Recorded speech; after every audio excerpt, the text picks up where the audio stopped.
or welcome back to my channel. Thank you so much for stopping by. I really do appreciate you. So today I want to talk to you about money, about money and money mindset, and especially about our habits, how they get formed, the habits we have with our money, um, why we are the way we are with our money, why we behave the way we do with our money, how we react or how we respond to many situations in our life. And yes, it has to do with like everything in our life, right? We get most of our habits and our perceptions and everything around us, from the people that are in charge of our education, from our parents, from teachers, from the schools, from our friends, from the environment around us. And that is not only with our money, but also with the way we are, what we believe, what means most to us, what doesn't, all of that comes from our education.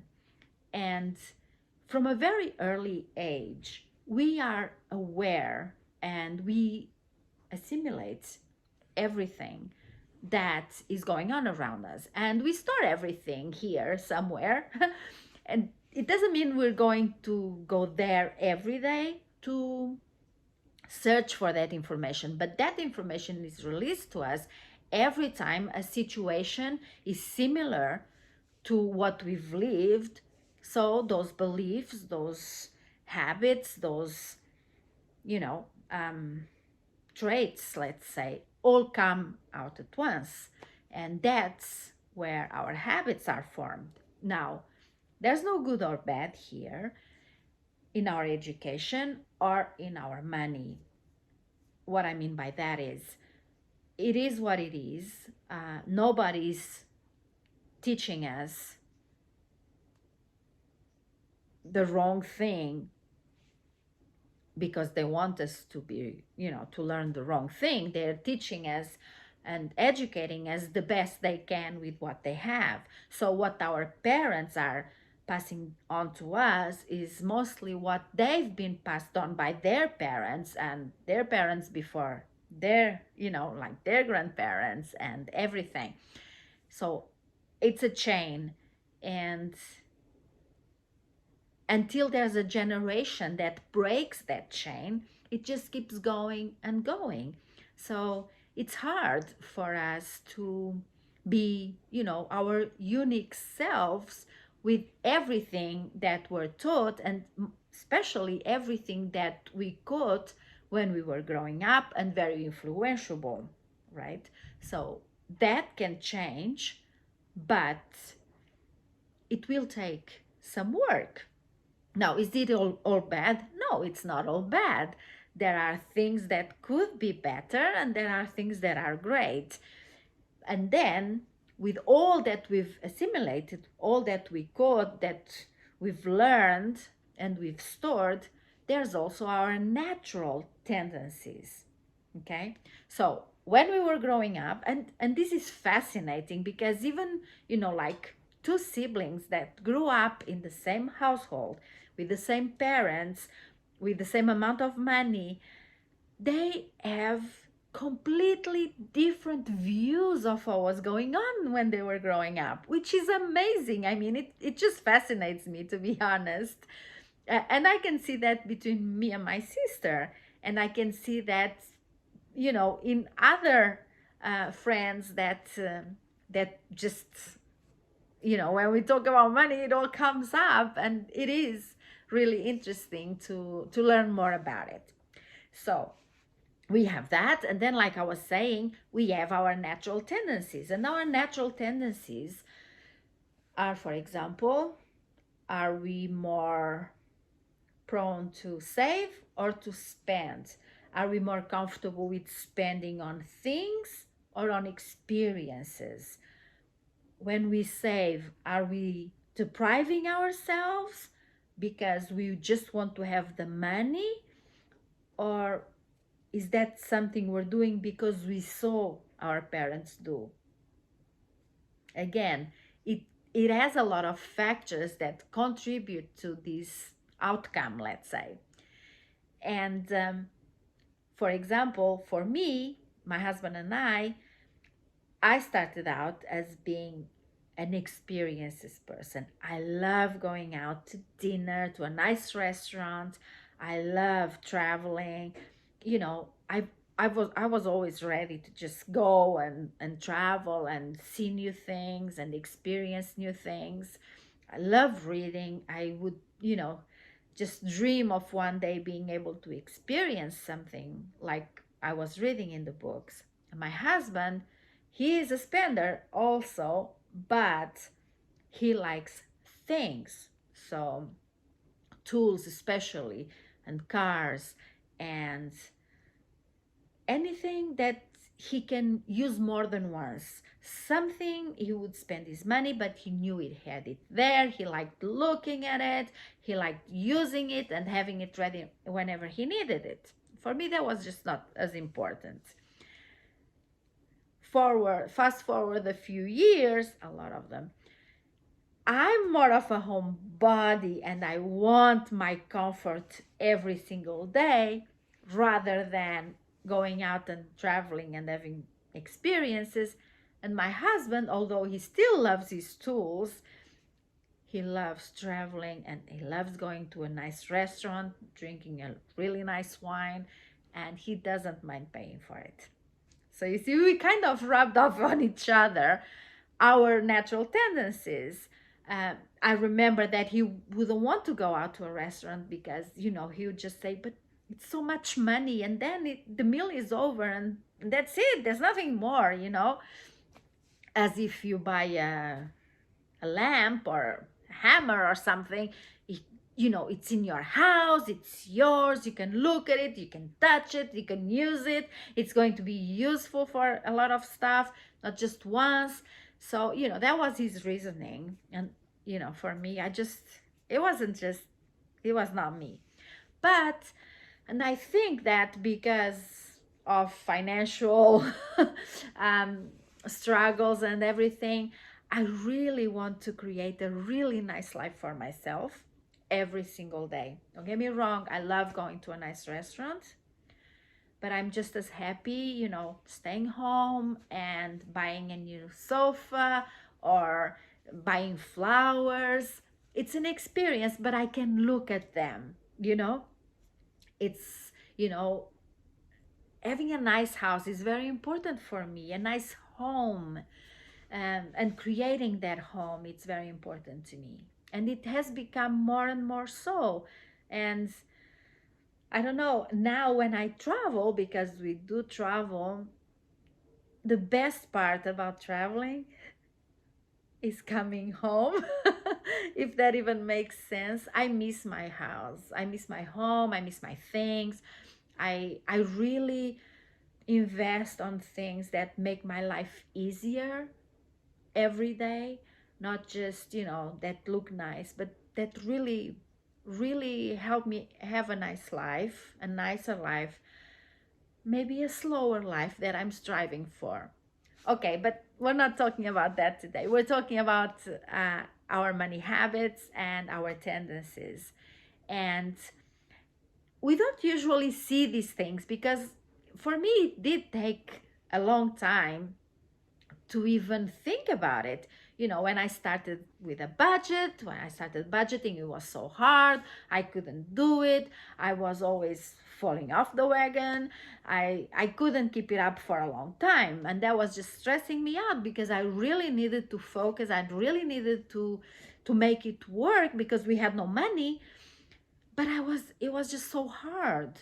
And once I realized that I have some triggers when it came to experience and to spending money, and once I started to realize that, once I knew where that came from, I was a fixed mindset kind of person. If you're born this way, you're born this way. You'll always be this way. And I was learning that that's not true. I learned that we can achieve anything we want, anything we focus on, anything we set our mind to. And this was just another thing that I could change if I wanted to, but especially I needed to change. So I was going to make it work. So every time I had this, oh, I deserve because I work hard and why can't I buy something? Well, because already I'm in this situation because of me. But more than that, I really want to make this work because I want to create a better life for myself. And if I don't get out of this financial mess, I will never be able to do that. And that was really important to me. And it was a choice. It wasn't easy. I'm not saying that just because I made the choice, everything was wow, and just because I knew about these tendencies and about these habits that it was a breeze. It wasn't. But it helped me understand. Another thing that really, really helped me was to journal about it. Well, I'm not a really big journaling person. Um, I try and I try, and I want to try a little harder, but um, I'm more of a talk it through in my head kind of person. So I would think about it and I would go and play the various scenarios and how that had affected me in the past, and how the fact that in my house growing up I heard that we're always going to struggle. Work is meant to be hard, but you have to work, and you have to work to eat, to pay your bills, and that's just the way it is. And you shouldn't even like your work. I mean, for goodness sake, you just have to do it, right? So once I realized all that was here, occupying space, it was easier to understand, and it was a little bit easier to compromise with myself, to get to reaching a compromise, and to at least try to do things differently and try to see if that works and be more open to new things. And I think that's really key. It's when you start to have a growth mindset, when you start to believe that it can be different. Again, it might not be easy. It's not easy. It won't be easy. But I do challenge you to do that if you are even, if you have a budget, but if you've never really thought about these things, just think about it. Just write about it, get a piece of paper and a pen. Oh, I do have some journals that I've created that are sold on Amazon. I'll leave the links below if you want to check them out. But you don't even need that. You just need a piece of paper and a pen, and just start thinking, you know, what did my parents tell me, or what did the adults in charge of my education, because I lived a lot with my grandparents. So what was their talk, what were the words they were used to describing, people who have money. When you asked for something, were you afraid even to ask, or did you ask and you got a no, and no, we can't afford that, or no, we have no money? What was it like for you? How did you perceive that? Was it really that, or did you just imagine that that's what was going to happen if you asked for something? Because then there's that as well. We make a lot of movies in our heads. I know I do. I still do to this day.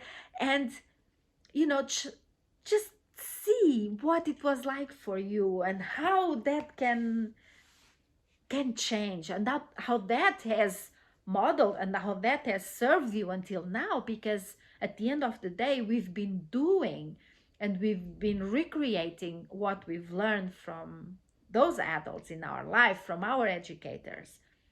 So that might be interesting to go into and to really, think about it, and just, I don't know, it will really, really inform you and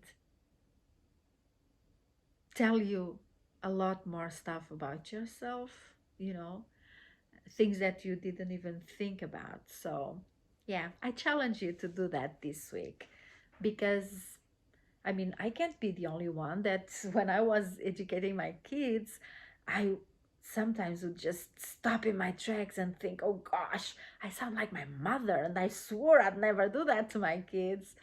And it's the same with our money. It's not that we think it's the best way, or but it's probably the only way, or it's the way we are used to, or we're used to people dealing with in our lives. Okay, well, that's all I have for you today. I hope you do think about this. Um, I'm no financial advisor. I'm just here to tell you and to share my experience and how it's worked for me and how it's working for me, because I haven't arrived. It's just what is. It's just my journey.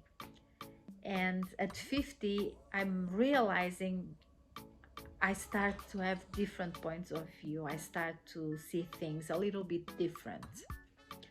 So I hope this helped you, and I hope if this is something that you are interested in learning more about, or just have a different perspective, I hope you come back and watch the next video. Thank you so much for being here. I do appreciate it. And if you do like this kind of content, please consider subscribing to the channel. It will mean a lot to me. Thank you. See you next time. Bye.